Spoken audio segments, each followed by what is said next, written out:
ఓ భామ అయ్యో రామ డైరెక్టర్ గారు మా ఇంటికి వచ్చి, సార్ నా పేరు రామండి, నేను ఫస్ట్ డబ్బీ మూవీ చేస్తున్నాను, సుహాస్ గారి హీరో, మాలవికాని హీరోయిన్, అమ్మాయి తమిళ్లో పెద్ద హిట్ కొట్టింది అని చెప్పగానే ఓకే సార్ అన్న.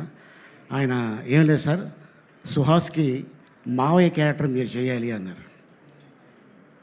ఓకే అమ్మా, ఎంత ఇస్తారు అని అడగల, ఎన్ని రోజులు కావాలి అని అడిగాను. ఎందుకు చేశానంటే, ఒక 15 ఏళ్ల క్రితం నాకు ఒక మేనల్లుడు ఉండేవాడు.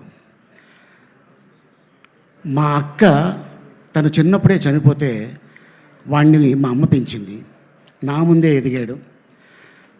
ఒక కారణం వల్ల ఒక అమ్మాయిని ప్రేమించి ఆ అమ్మాయి నో అంటే తను చనిపోయాడు.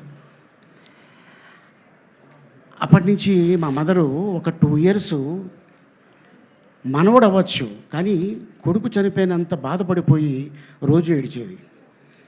ఎందుకో నేను ఈ క్యారెక్టర్ చెప్పగానే అక్కడ కనెక్ట్ అయిపోయా. సుహాస్ని చూడగానే మా మేనలుడు గుర్తుకొచ్చాడు.